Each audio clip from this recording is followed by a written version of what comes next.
गर्मी का मौसम था। एक छोटी सी चींटी तालाब के किनारे पानी पीने गई। पानी पीते पीते उसका पैर फिसल गया और वह डूबने लगी। चींटी ज़ोर ज़ोर से मदद के लिए चिल्लाने लगी। वहीं पास में पेड़ पर एक कबूतर बैठा यह सब देख रहा था। उसने तुरंत एक हरे रंग का पत्ता तोड़ा और पानी में डाल दिया।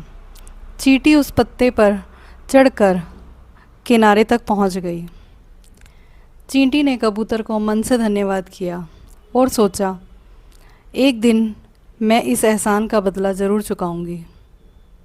कुछ दिन बाद वही कबूतर जंगल में बैठा था। तभी एक शिकारी ने चुपके से जाल फेंककर कबूतर को पकड़ने की तैयारी कर रहा था।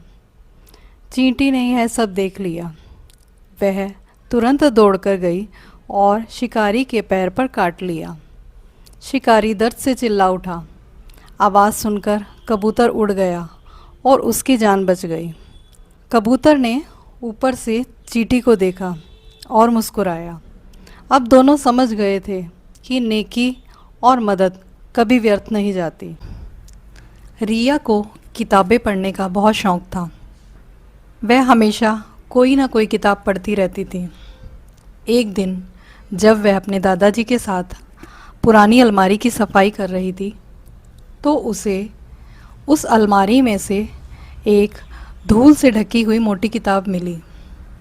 किताब पुरानी थी लेकिन उसके ऊपर सुनहरी अक्षरों से लिखा हुआ था, जो पढ़ेगा वो देखेगा।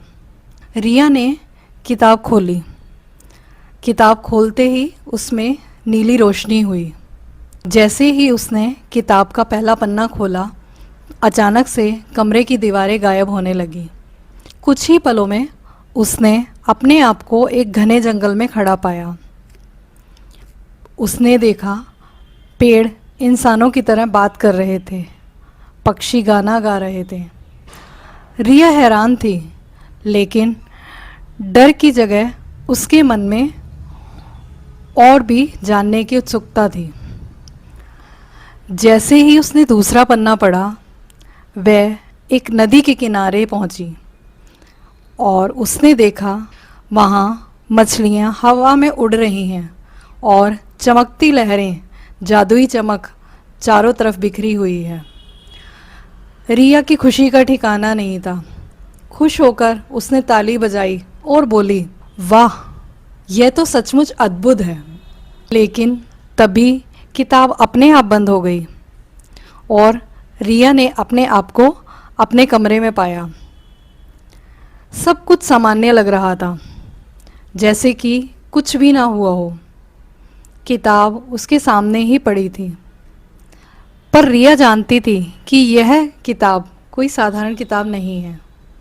उसने किताब को प्यार से उठाया और मुस्कुराकर कहा, अब हर रात मैं तुम्हारे साथ नई दुनिया की सैर करूंगी। उस दिन के बाद रिया की ज़िंदगी बदल गई। अब उसके प्यारा दोस्त कोई और ना होकर वो जादुई किताब थी। रक्षाबंधन का महत्व। एक छोटे से गांव में आरव और उसकी बहन सिया रहते थे। माता पिता के गुजर जाने के बाद आरव ही सिया की देखभाल करता था। हर रक्षाबंधन सिया बड़े ही प्यार से उसको राखी बांधती थी और आरव भी वादा करता था कि वह हमेशा उसका ध्यान रखेगा। समय बीता, आरव शहर नौकरी करने चला गया। सिया गांव में ही पढ़ाई कर रही थी। अब रक्षाबंधन आने वाला था, लेकिन भारी बारिश के कारण सारे रास्ते बंद हो गए। आरव बहुत परेशान था। वह सोच रहा था कि कैसे वो अपनी बहन के पास जाए, लेकिन बहन का प्यार कहाँ रुकता है। सिया खुद ही गांव की कच्ची सड़कों से 4 घंटे पैदल चल के शहर पहुंची। आरव जब ऑफिस से लौटा तो सिया उसके घर के दरवाजे के बाहर खड़ी थी। आरव की आंखों में आंसू आ गए। भीगी हुई सिया ने मुस्कुराकर कहा, भैया, मैं राखी बांधने आई हूँ। आरव ने उसका हाथ पकड़ लिया और कहा, तू ही तो मेरी सबसे बड़ी ताकत है सिया। रक्षाबंधन सिर्फ रक्षा का वादा नहीं, रिश्तों की, प्यार की एक डोर होती है जो कि हर मुश्किलों को पार कर ले। पहाड़ी गांव का रहस्य। बहुत समय पहले की बात है। हिमालय की तलहटी में एक छोटा सा गांव था, घन गांव। वहाँ के लोग सीधे साधे और मेहनती थे। पर गांव के किनारे पर एक झील थी, नीली झील, जिसे कि लोग भूतिया झील के नाम से जानते थे। गांव वालों का मानना तो ये भी था कि जिसने रात को झील की तरफ देखा वह कभी घर नहीं लौटा। गर्मियों की छुट्टियों में 13 साल का वीर और 9 साल की उसकी बहन जूही अपने दादाजी के पास घन गांव आए। दादाजी ने वीर और जूही को उस झील के किनारे जाने के लिए सख्त मना किया, पर वीर को रहस्य बहुत पसंद थे। एक रात वीर ने देखा कि झील के ऊपर एक नीली चमक उठ रही है और ऐसा लग रहा था कि मानो कोई चीज़ पानी के ऊपर आ गई हो। अगली सुबह वीर ने जूही को सब बताया और कहा, हम खुद पता लगाएंगे कि ये झील भूतिया है या नहीं। जूही छोटी थी तो वो डर गई। वीर ने उसका हाथ थामा। छुपते छुपते दोनों झील के किनारे पहुँचे और वहाँ उन्हें एक पुराना नक्शा, जो कि गीला हुआ था, रेत में दबा हुआ था, उस पर एक गुफा की आकृति बनी हुई थी और नीचे लिखा था, सच को जानने की हिम्मत है तो आगे बढ़ो। वीर और जूही ने नक्शे को गौर से देखा और उन्हें झील के पीछे पहाड़ियों में एक रास्ता दिखाई दिया। दोनों भाई बहन आगे बढ़े। रास्ता बहुत कठिन था, कांटे, झाड़ियाँ और ढलान थी, लेकिन कुछ ही दूर पर एक पत्थरों से ढकी हुई गुफा दोनों को नजर आई, जैसे कि नक्शे में दी गई थी। वो अंदर गए। भीतर घना ही अंधेरा था। वीर ने अपनी टॉर्च निकाली। गुफा की दीवारों पर अजीब आकृतियां और प्रतीक बने हुए थे, जैसे कोई प्राचीन भाषा हो।